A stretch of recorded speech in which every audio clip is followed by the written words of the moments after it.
IT job కోసం try చేస్తున్నారా? Coding ట్యూటర్లో ట్రైనింగ్ తో పాటు స్టైఫండ్ అండ్ 100% జాబ్ గ్యారంటీ.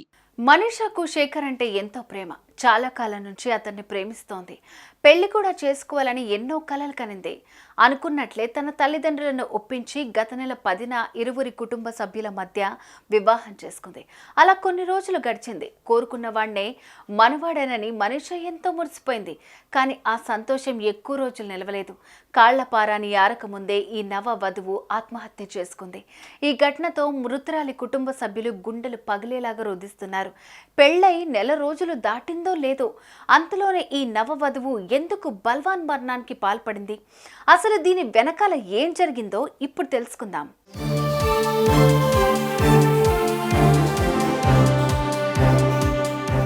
నగరంలోని జగద్గిరి గుట్ట పరిధిలోని రిక్షా పుల్లర్ కాలనీకి చెందిన శేఖర్ అనే యువకుడు అల్వాల్ పిఎస్లోని కానిస్టేబుల్గా విధులు నిర్వహిస్తున్నాడు. అయితే ఇతడు స్థానికంగా ఉండే మనీషా అనే అమ్మాయిని ఇష్టపడ్డాడు. ఈ యువతి కూడా అతన్ని ప్రేమించింది. దీంతో ఇద్దరు చాలా కాలం నుంచి ప్రేమలో ఉన్నారు. ఇక పెళ్లి కూడా చేసుకోవాలని భావించడంతో ఇరువురి తల్లిదండ్రులు అంగీకరించినట్లుగా సమాచారం. దీంతో జూలై 10న ఆర్య సమాజ్లో వీళ్ళు వివాహం చేసుకున్నారు.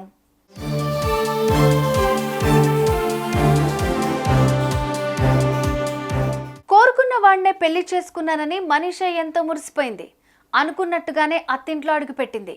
అయితే పెళ్ళై 10 రోజులు గడిచిందో లేదో భర్త శేఖర్కు పెళ్లికి ముందే మరో యువతితో సంబంధం ఉందనే విషయం తెలిసిందట. ఈ విషయం తెలియటంతో మనీషా తీవ్ర మనస్తాపానికి గురైంది. ఇంతలోనే అత్తింటి నుంచి మనీషాకు వరకట్నం వేధింపులు మొదలయ్యాయి.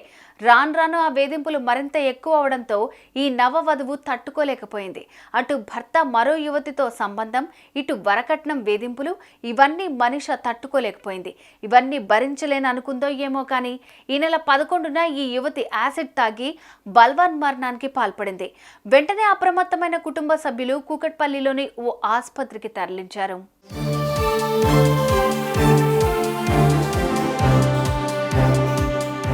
అయితే గత 13 రోజులుగా మృత్యుతో పోరాడిన ఈ నవవధువు శనివారం ఉదయం ప్రాణాలు విడిచింది. కాళ్లపారాని ఆరకముందే కూతురు ప్రాణాలు కోల్పోవడంతో ఆమె తల్లిదండ్రులు, ఇతర కుటుంబ సభ్యులు కన్నీరు మున్నీరుగా వెలిపిస్తున్నారు. అనంతరం మృతురాలి తల్లిదండ్రులు స్థానిక పోలీసులకు ఫిర్యాదు చేశారు. కేసు నమోదు చేసుకున్న పోలీసులు దర్యాప్తు చేస్తున్నారు. ఇదే ఘటన ఇప్పుడు స్థానికంగా తీవ్ర కలకలంగా మారుతోంది.